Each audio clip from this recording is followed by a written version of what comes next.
Bonsoir, bienvenue dans l'émission... Pardon, je règle mon micro. Ah, ça y est, on m'entend. Bienvenue dans l'émission Ecoforum sur Radio Galère sur la fréquence 88.4. Nous sommes en direct jusqu'à 20h dans Ecoforum, je le répète, je l'ai déjà dit, l'émission qui donne la parole aux acteurs de l'écologie et de la solidarité. Cet épisode sera rediffusé demain matin, jeudi 25 novembre, de 9h à 10h, et le podcast sera très bientôt disponible sur radiogalère.org, dans la rubrique de l'émission Ecoforum. Nous recevons ce soir 2 associations. Je suis Suzy, je précise quand même, parce que même si à force vous me connaissez peut-être pas, si c'est la première fois que vous écoutez l'émission. Nous recevons 2 associations, Air Carto et Air Citoyen, représentées par Paul Varambon, si je ne me trompe pas, et Magali Guyon, tous les 2 fondateurs respectifs de leurs associations. Bonsoir à tous les 2 déjà. Bonsoir. Bienvenue. Je vais commencer par vous poser la question que je pose toujours, qui est de vous présenter rapidement et chacun votre tour. Je ne sais pas, honneur aux femmes, on va dire. Magali, tu peux commencer si tu veux. Voilà, présenter un petit peu ton association et puis ton parcours si tu le souhaites. Merci. Magali Guyon, donc je suis la fondatrice de l'association Air Citoyen. C'est une jeune association qui s'est créée en 2020 à Marseille.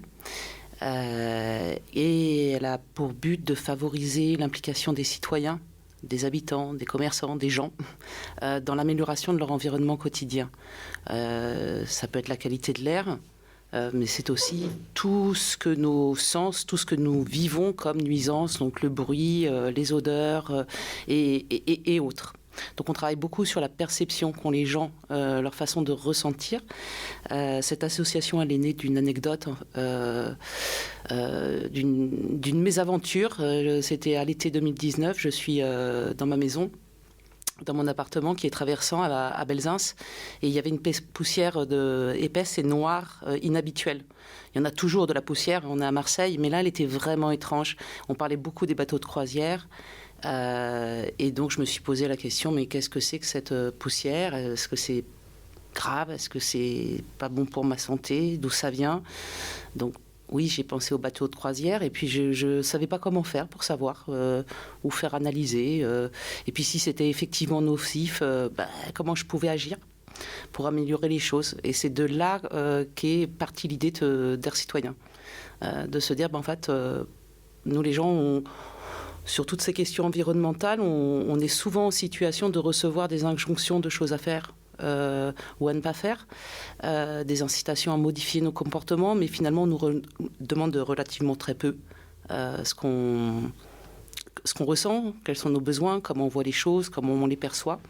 Voilà, donc on travaille sur une sorte d'inversion de la sensibilisation, c'est repartir des gens pour ensuite mettre en place des actions. Bon, je ne veux pas être trop longue, on aura le temps de rediscuter de toutes ces actions, je pense, après. D'approfondir un peu après. Paul, si tu veux prendre la suite. Donc moi, c'est Paul Varambon, et donc je suis à l'origine du projet Air Carto.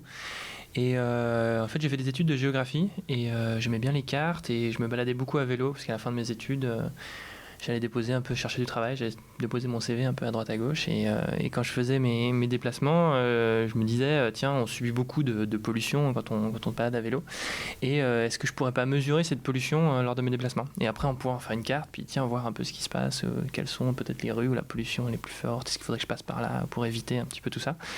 Et du coup, j'étais sur Internet, je me suis dit, je vais m'acheter mon capteur, et là, je vois des boîtiers tout blancs et je me demande, mais comment ça fonctionne ? Et en fait, avec ces capteurs-là, je vois pas très bien le fonctionnement de ces outils.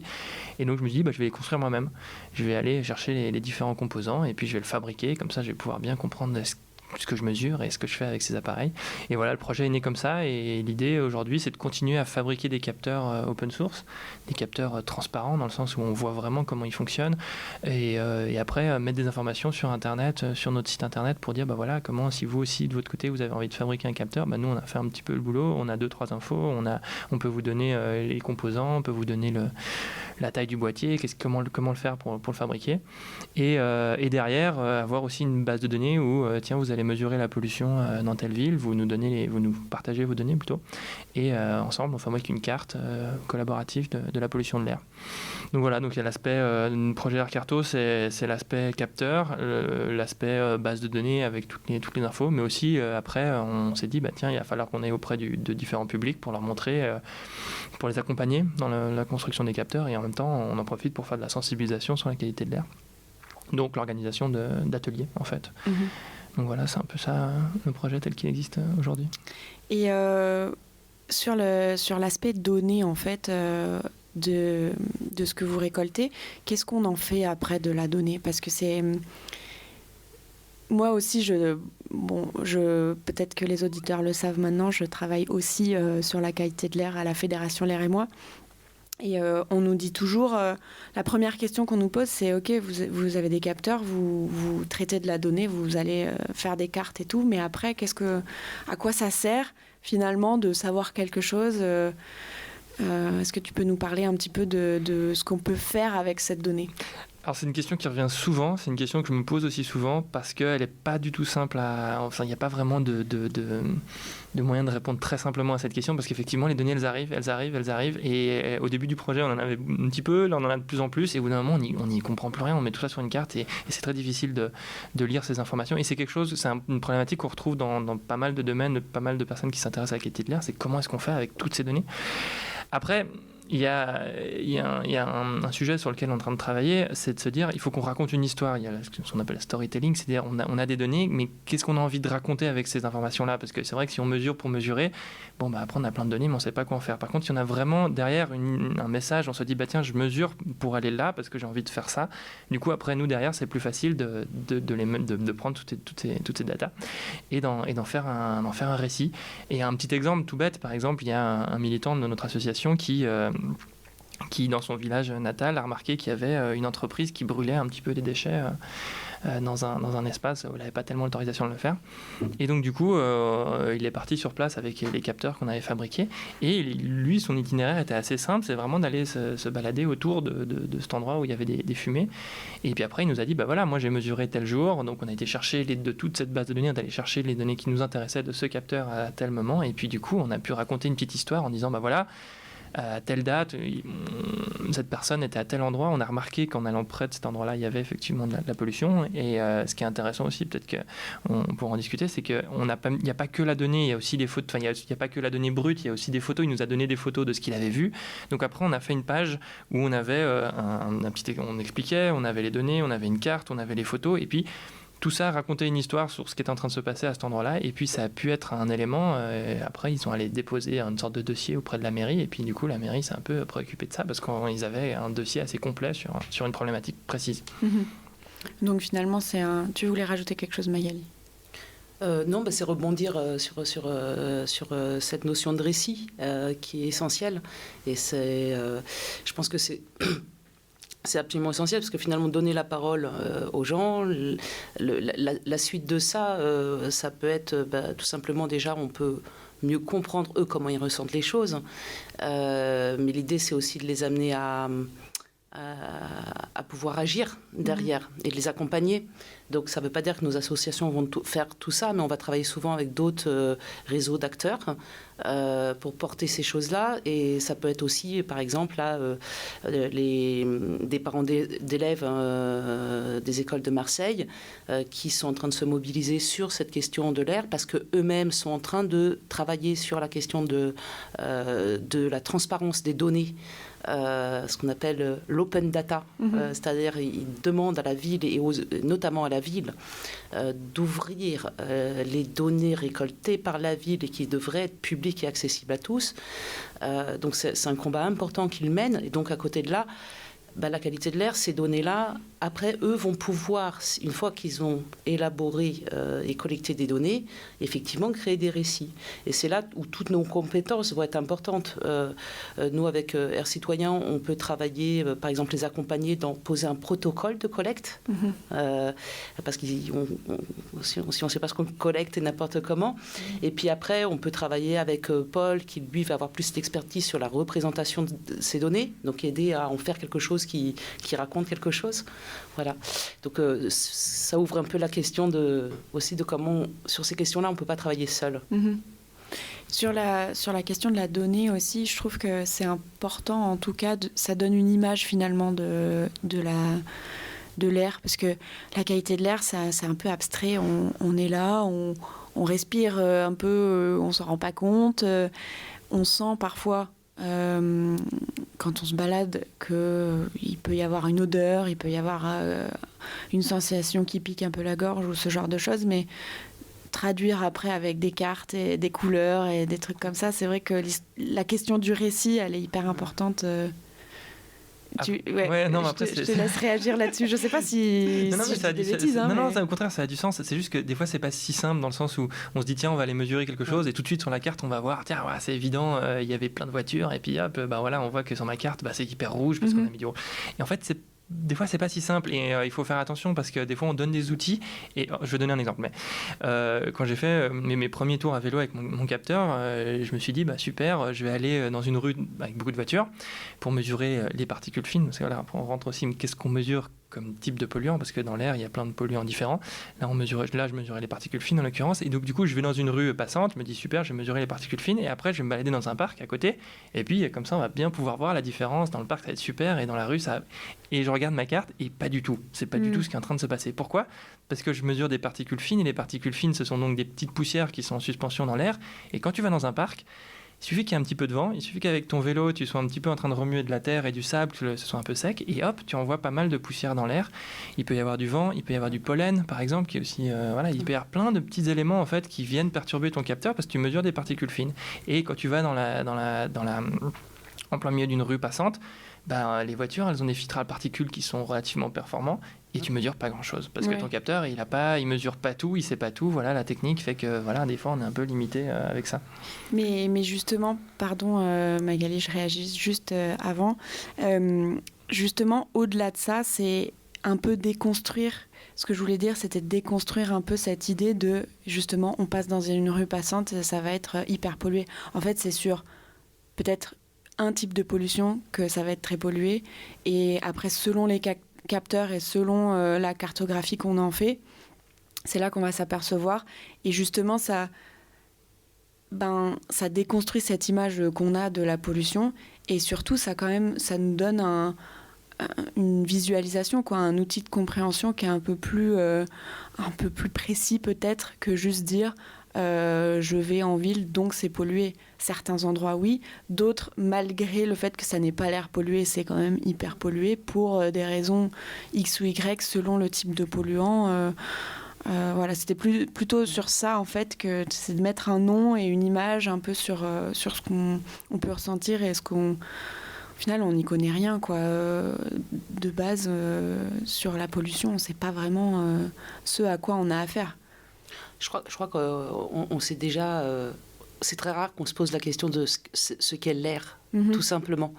Donc, parlons pas de la qualité de l'air. Et le travail sur les perceptions, c'est aussi justement, je pense qu'avec Claire et moi, on travaille tous là-dessus quand on est avec les publics, quand on commence à travailler avec des groupes ou avec des personnes individuellement. C'est finalement de tout d'un coup prendre conscience, mais de quoi on parle ? On parle de l'air, et l'air c'est partout, c'est dès notre naissance, et je crois que c'est en 3 minutes, c'est ça, qu'on meurt sans air. Donc c'est vital aussi, c'est tout un imaginaire, l'air c'est aussi le souffle de vie, c'est tu me gonfles, dans le sens, c'est partout, dans toutes les expressions, et je vais prendre l'air. Donc je pense que je crois que c'est tout ça qu'il faut relier. Enfin, je m'éloigne un peu de la pure question des datas, mais je pense que c'est la donnée, la visualisation, c'est un outil comme un autre. Alors c'est très important pour évidemment les ASCA, qui sont les agences qui ont pour mission de surveiller la qualité de l'air. Mais nous, avec nos capteurs, qui ne sont pas des capteurs professionnels, je pense qu'il faut qu'on invente des usages. Il y a eu des projets de dire, j'ai entendu dire des projets on va distribuer des capteurs partout, à tout le monde. Pour moi, ça n'a aucun sens, à part faire de la pollution, parce que c'est quand même c'est de la microélectronique, voilà. Donc, de potentiels déchets. Et donc, c'est vraiment tout ce qu'on explore dans nos assos et ensemble sur comment on peut utiliser autant les données que les capteurs. Est-ce que ça sert à quelque chose de les laisser aux gens ou est-ce que ça dépend des usages? Le capteur, par exemple, un capteur arriver chez des amis avec un capteur et dire, dis donc, t'as vu comment c'est rouge chez toi, tu devrais ouvrir un peu les fenêtres. Bon, ça a un impact hyper fort. Maintenant, est-ce que s'il garde le capteur des mois, est-ce que ça va lui servir? Je suis pas sûre. Ouais. Et oui. Après, c'est vrai que c'est important de souligner qu'il existe des organismes d'État qui mesurent la qualité de l'air. Et ça, c'est important parce qui font des mesures qui sont opposables dans le sens où si eux font une mesure qui dépasse parce qu'il existe des seuils de pollution. Donc, et eux, ils font de la mesure très, très, fiable et scientifique. Et là, on est sur des organismes ici dans la région sud, ça va être Atmosud. Et c'est vrai que nous, on est plutôt sur une démarche où on a des appareils qui vont pas être aussi précis. Et ça, c'est important de le dire parce que des fois, on donne ou les gens achètent des capteurs et dessus ils disent bah voilà on est à 45 alors que l'OMS dit qu'on doit être à 20. Faut faire attention, on n'est pas sur des appareils qui ont une grande fiabilité. C'est des super outils pédagogiques. Ils peuvent être intéressants parce qu'ils te donnent un ordre de grandeur aussi. Ils peuvent savoir là tu as mesuré 30 dans telle rue, tu vas dans celle d'à côté c'est à 40, donc tu sais qu'il se passe quelque chose. Mais voilà, il faut aussi faire un petit peu attention. Mais en même temps, moi j'adore ces capteurs là parce qu'ils sont suffisamment accessibles pour pouvoir jouer avec, pour pouvoir expérimenter, aller le mettre dans des endroits où tu aurais peut-être un peu peur d'aller parce qu'avec des appareils qui seraient vraiment très chers et très compliqués à déplacer. Et il y a ce côté aussi, tu peux les démonter pour voir comment ils fonctionnent, comment ils sont à l'intérieur. Et qu'une fois que tu as démonté un capteur, tu te dis mais en fait qu'est-ce que je suis en train de mesurer exactement? Et parce qu'on parle souvent des particules fines, mais il y a des gaz. Et comment est-ce qu'on mesure un gaz? Comment est-ce qu'on mesure les particules? Quel est l'ordre de grandeur aussi? On parle de microgrammes par mètre cube. Qu'est-ce que ça veut dire? Enfin voilà, donc je trouve que c'est passionnant. On va revenir un petit peu sur cette question de la sensibilisation dont tu as un petit peu commencé à parler, Magali, parce que je trouve ça très intéressant justement de l'idée du récit, l'idée aussi de comment communiquer autour de l'air qui, on n'y pense pas, mais voilà, ça fait partie de notre vocabulaire, de notre quotidien, de notre vie, quoi. Donc, est-ce que vous pouvez nous parler un petit peu de cet aspect sensibilisation que vous faites, toi Magali, surtout sur le quartier dans lequel tu travailles, et comment après tu mets en place tes actions? Oui. Alors, en fait, c'est encore très expérimental, et là, puisqu'on a même pas encore, si on a 1 an d'existence, on a commencé nos premiers projets l'année dernière, et donc on a décidé de travailler sur le quartier de Belzins. Ça, c'est une discussion qu'on avait commencé à avoir juste avant l'émission. L'idée de travailler sur le quartier de Belzins, c'était aussi de se dire l'écologie, c'est pas forcément que pour les bobos, si bobo veut dire quelque chose. Et que, donc, voilà. Et comme moi, je suis habitante de Belzins, la relation aux habitants, les commerçants, je suis là depuis 10 ans, mon visage leur est familier, donc le contact est beaucoup plus facile. Et c'était l'idée aussi de cette mixité, la fameuse mixité sociale, travailler avec tout le monde. Et donc, le premier travail, ça a été tout simplement de dire, on va aller sur le terrain et on va aller prendre un enregistreur et on va aller faire des entretiens. Et on a fait des entretiens avec les restaurants de la rue de la Phare. Okay. Alors, pour les auditeurs qui ne sont pas de Marseille ou qui ne connaissent pas bien Belzins, la rue de la Phare, c'est la rue dite des Chaouis. C'est tout plein de restaurants, restauration rapide algériens, mais ils ont une vraie identité très forte. On a fait des entretiens avec une bénévole qui s'appelle Colline, et ça nous a fait beaucoup sourire parce qu'elles nous ont dit mais notre rue elle est connue à Berlin, aux États-Unis, dans le monde entier. Et donc d'abord ça a été une rencontre et on les a amenés à nous parler de leur rapport à leur environnement, et c'était assez passionnant.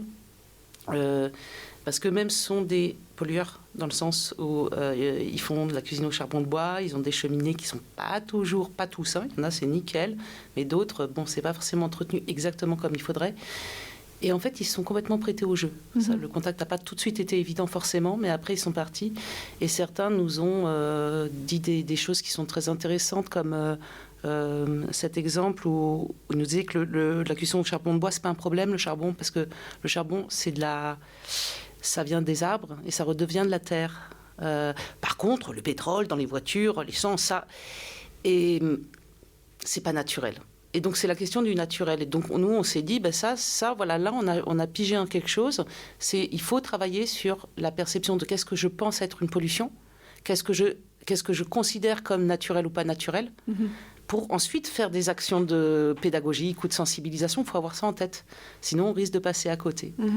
Voilà. Donc, après, on crée de façon plus large. Après, on fait aussi des ateliers. On a fait des ateliers, comme ça, je pourrais passer la main à Paul. On a fait des ateliers ensemble à la base, au collectif de la base. Et c'était vraiment super chouette parce que Paul avait son kit, mais c'est mieux que lui le raconte, il avait son kit pédagogique de capteurs. Et ça, les gens, ça les attire, ça leur donne... Ils se mettent à fond dedans. Donc, je le dis, hein, mais ils peuvent fabriquer leurs capteurs grâce à... Il est génial, cet outil. Et après, en fait, ça a ouvert un débat. On s'est mis à discuter sur le rapport entre l'air, le climat, l'envie... Et ça revient à la question des capteurs. Et tout d'un coup, hop, la parole s'est complètement ouverte. Et le débat était hyper intéressant. C'était vraiment bien.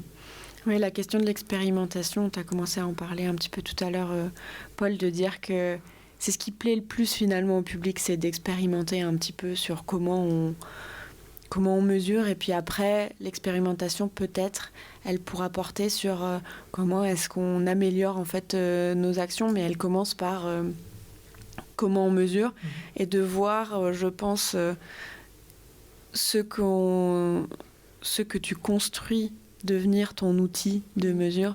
Je pense que ça motive aussi. Si tu peux nous parler un petit peu justement de ces ateliers que tu mènes. Bah ouais, moi je voulais rebondir aussi sur le côté, quelque chose que j'adore, c'est le principe du Fab Lab, c'est cet espace où moi d'ailleurs le projet a commencé lorsque j'ai découvert le premier Fab Lab, c'était à Lyon d'ailleurs à l'époque, et il y avait tous les outils qui te permettent de, tiens, t'as envie de créer quelque chose, vas-y quoi, là il y a une imprimante 3D, là il y a une découpe laser, il y a un fer à souder, il y a un petit Arduino, il y a des résistances, et puis hop, tu te lances, tu fais vraiment ce que tu veux. Tu veux faire un escape game, tu veux faire, je sais pas, un système de porte qui se ferme et qui s'ouvre chez toi quand il pleut, j'en sais rien. Et ce côté avec d'avoir tes machines autour de toi pour pouvoir créer. Et du coup, j'avais envie de retransmettre ça lorsque tu organises un atelier, lorsque tu organises un moment de sensibilisation, en l'occurrence sur la qualité de l'air. Je voulais recréer ce moment de montage qui est vraiment le moment que moi j'adore. D'ailleurs, si je pouvais passer mon temps à faire que des prototypes de trucs, je trouve ça chouette.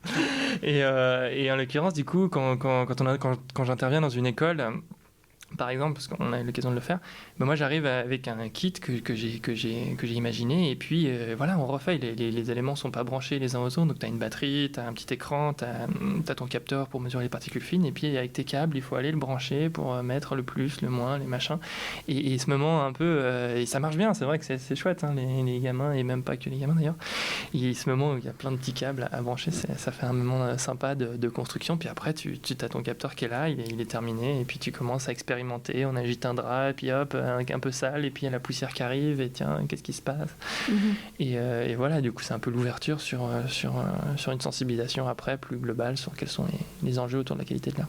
Et est-ce que ça touche tout autant les adultes que les enfants ? Ça marche bien avec les enfants, je sais, ouais, parce que après c'est parce qu'on nous demande, on fait des interventions dans les écoles, donc là ça marche bien. La Cité de l'air, on a fait la fête de la science aussi. Bon, c'est vrai qu'il y a beaucoup d'enfants dans ce genre d'événements. Après, oui, ça marche aussi avec d'autres publics, c'est sûr. Ouais, de toute façon, la question de la sensibilisation, je pense qu'elle est essentielle. Sensibilisation, pardon. Je pense qu'elle est essentielle et surtout, on pourra en reparler. Là, on va faire une petite pause pour écouter la musique que que vous avez choisi. Paul, est-ce que tu veux nous parler un peu de pourquoi tu as fait ce choix rapidement de musique ? Ça faisait longtemps que je l'avais pas écouté et c'est sur ça parle de quoi ? Ah oui, c'est un père qui s'adresse à son fils et qui lui dit qu'il faut faire attention parce que si on prend pas soin de notre environnement, demain on va tous être des bonhommes bizarres à 3 yeux parce que on aura trop été pollués. Je crois que c'est ça. Ça fait longtemps que je l'ai pas écouté. J'avais bien envie de la réécouter avec vous. Donc on va écouter Mickey 3D Respire.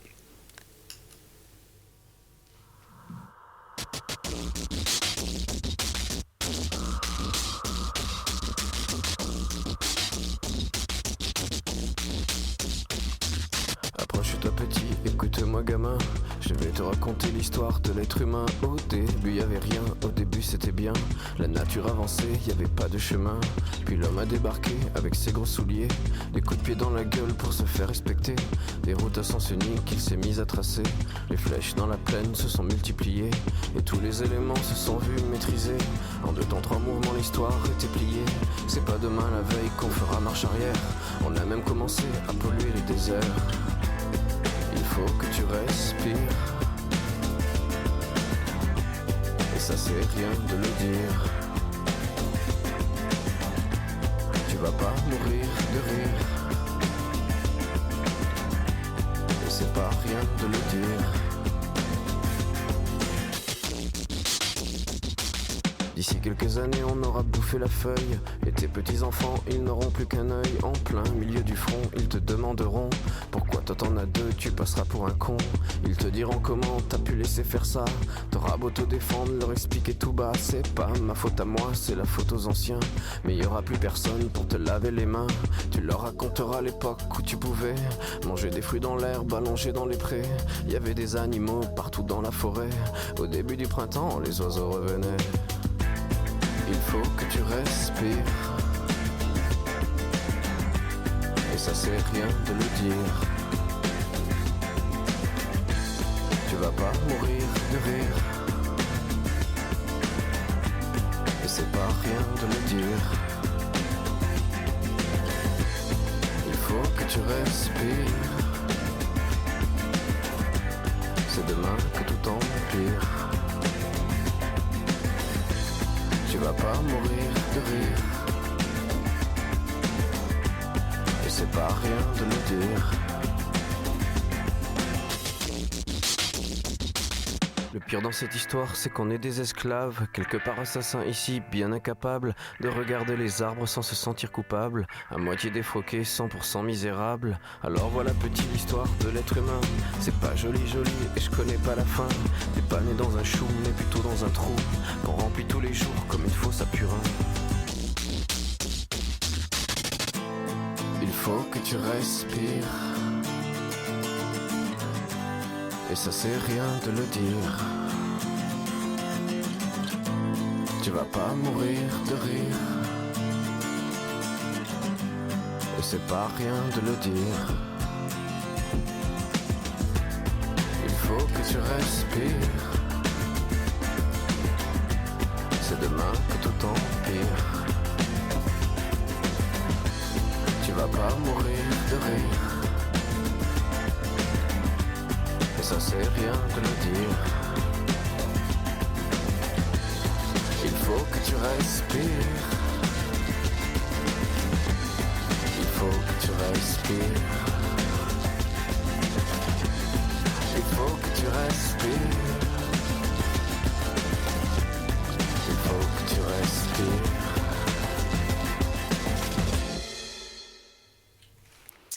On est de retour dans l'émission Ecoforum sur Radio Galère, toujours sur la fréquence 88.4 jusqu'à 20h. Après cette courte pause, il y a Mickey 3D qui nous a fait l'injonction de respirer. On est toujours avec Air Carto et Air Citoyen. On va parler un petit peu plus de leur projet actuel et des choses un petit peu plus concrètes qu'ils font au quotidien.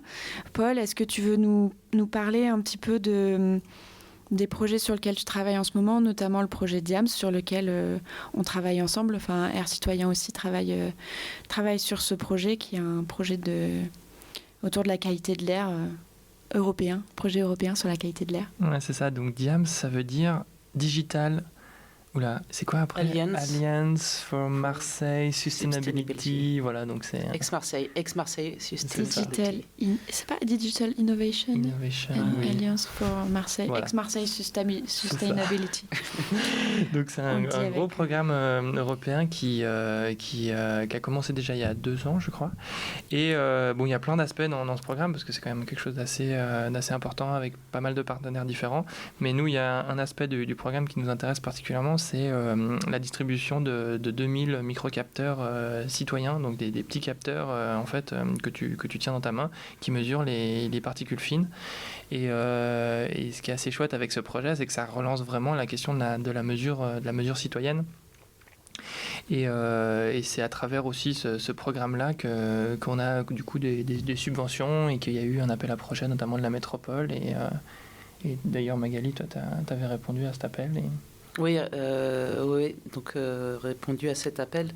On a été... en fait, la métropole s'est dit à un moment donné qu'elle avait besoin de travailler avec des structures de plus petite taille qui soient vraiment... sur le terrain, parce que toute la difficulté pour ces grosses structures, c'est d'être en relation avec les publics. C'est structurel, hein, c'est pas un jugement, c'est juste structurel. Et donc, c'est d'où cet appel d'offres, cet appel à projet, et dont Terre Citoyen est lauréat, mais il y a aussi le Cannes Environnement, et d'autres associations qui chacune propose des actions pour travailler avec les publics. Donc c'est pas forcément que de la sensibilisation où chacun interprète la question de la sensibilisation chacun à sa manière, mais et ça touche, c'est tout sur le territoire de la métropole. Donc il y a des projets plus sur le Pays d'Aix, il y a des projets plus sur Marseille.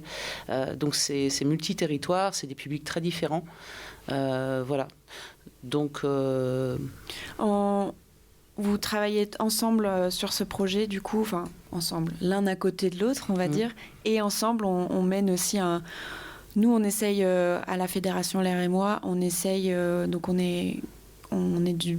fait partie du pôle sensibilisation, ce qu'on appelle du projet DIAMS, et donc nous, on travaille dans les écoles, et on essaye là de mettre en place un petit peu des actions communes, donc peut-être vous faire intervenir aussi...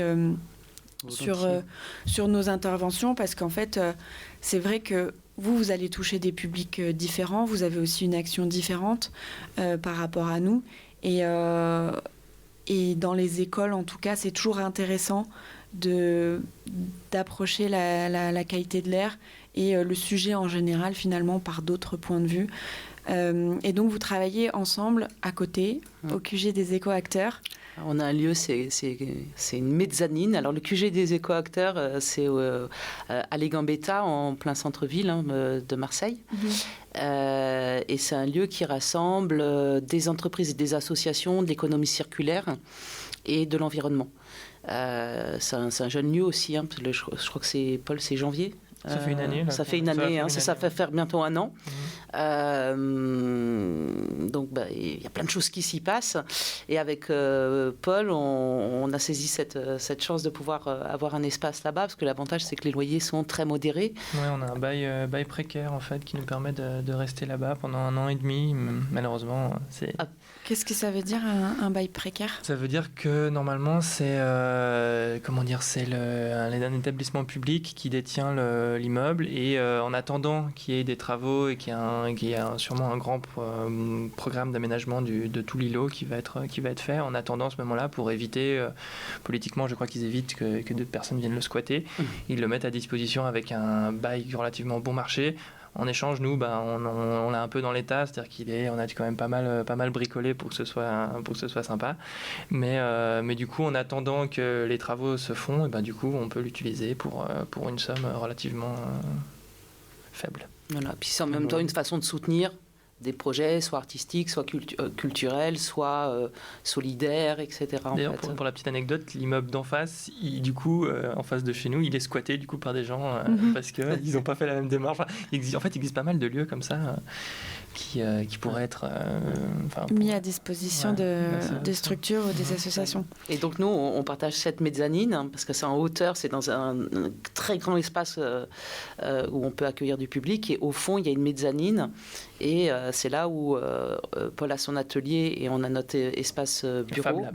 Le Fab Lab, pardon, le Fab Lab. Et on l'appelle le nuage. Voilà, on va au nuage. Est-ce que tu vas au nuage demain, Paul ? Ce qui est joli, quoi. C'est poétique. C'est poétique. Juste, je reviens sur la question du Fab Lab parce que c'est une appellation que je ne suis pas sûre tout le monde connaît. Donc ça veut dire laboratoire de fabrication. Exact, ouais. Bon, et il y en a plusieurs à Marseille. Est-ce que tu connais un petit peu Il y en a pas mal, ouais. D'ailleurs, je connaissais, j'avais commencé un peu à bosser avec Résonance, mais c'est pas comme ça qu'il s'appelle. Celui de la Friche, ici, il y en a un. Il s'appelle... pardon, j'ai un blanc. Mais bon, il y en a plusieurs. Oui, il y en a plusieurs à Marseille. Il y en a un peu partout. Il existe un réseau aussi qui se met un petit peu en place pour essayer de fédérer un petit peu ça. Normalement, le principe du Fab Lab, c'est que c'est censé être aussi un endroit ouvert, contrairement à une usine, par exemple. Ou bon, voilà. Là, c'est censé être un endroit où tu peux venir avec ton projet et puis avec des outils, comme je disais tout à l'heure, imprimante 3D, découpe laser, etc. Tu peux venir avec un projet et puis partager un petit peu tes connaissances aussi, aider les autres. C'est un petit peu comme comment on dirait oui, c'est ça, Zinc, merci. Le nom du Fab Lab de la Friche.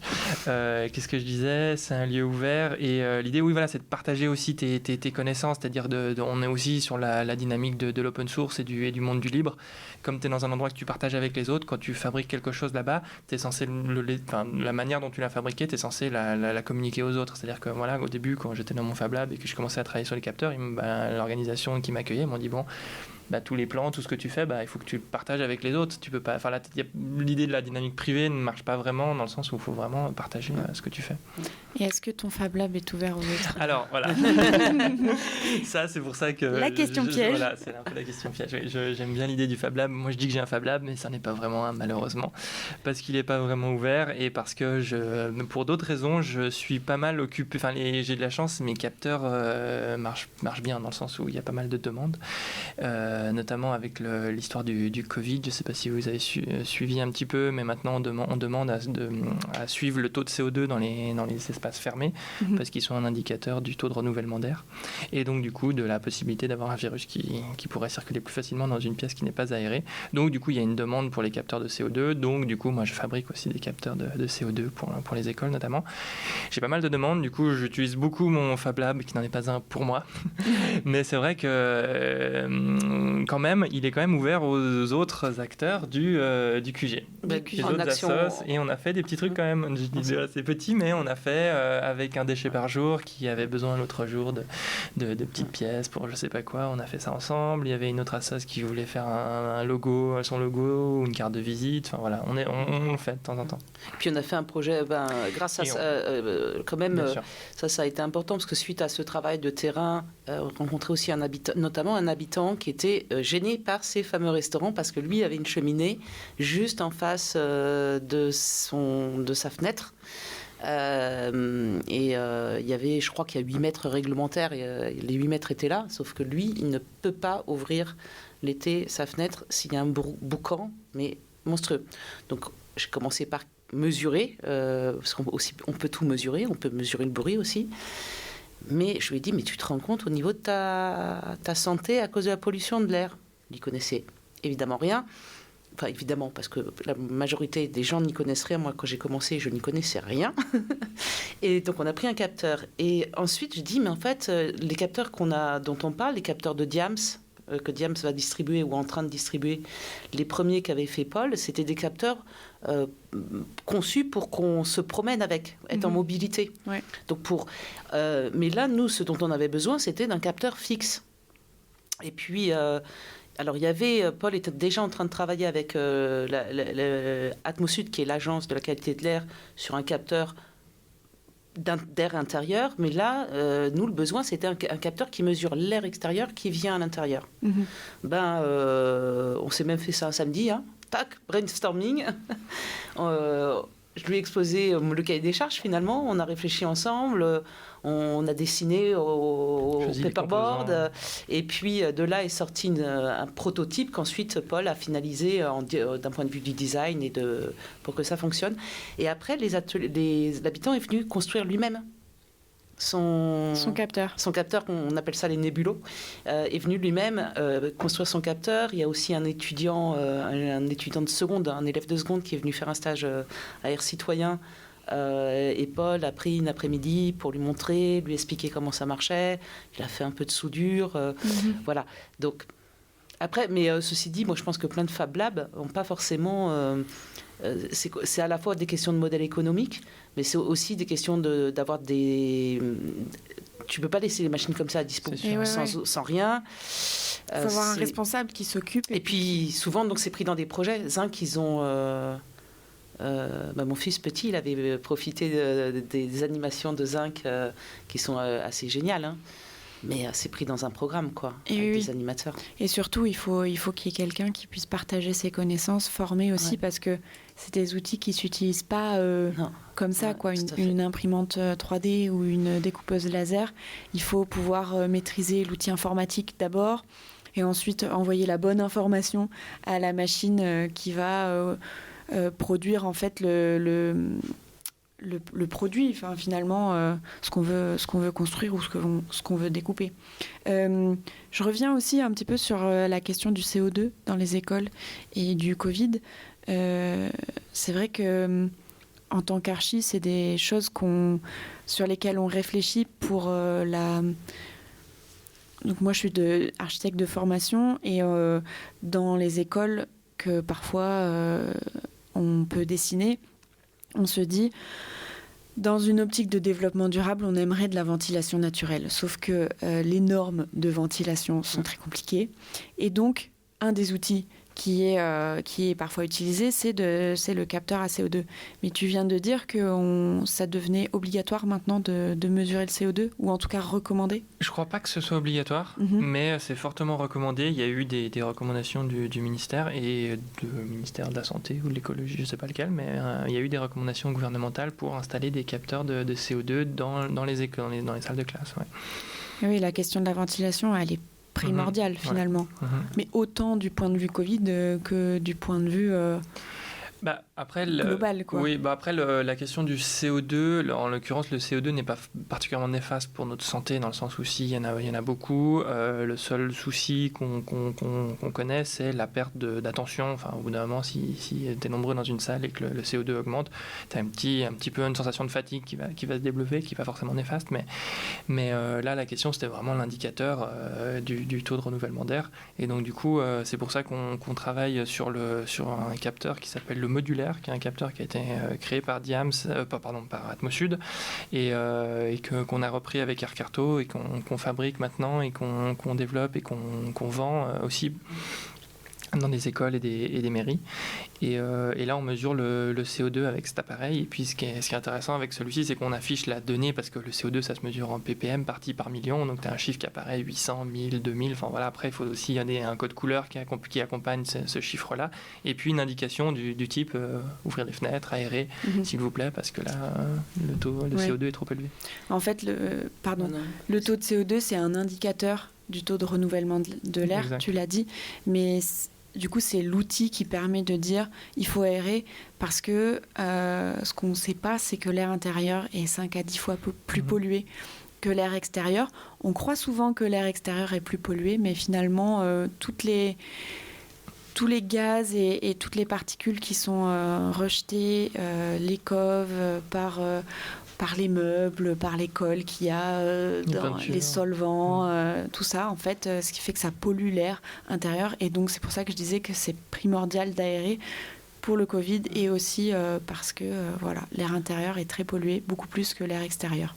Tu voulais parce que ça reboucle un peu avec ce qu'on disait au départ, sur la question des récits et l'accompagnement.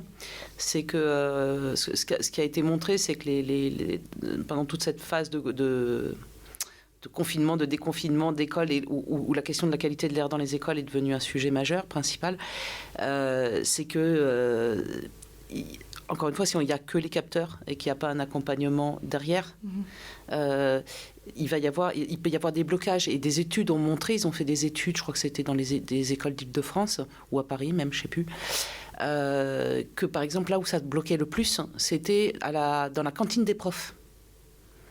Parce que la cantine des profs, il y a une habitude de consensus. Ouais. Et puis, s'il y en a un qui dit « j'ai froid », c'est compliqué pour les autres d'aller ouvrir les fenêtres. Donc, voilà, si on n'a pas travaillé sur ces freins-là, on pourra mettre autant de capteurs qu'on veut, sauf à faire très peur. Donc voilà, et c'est toujours ce même travail d'accompagnement.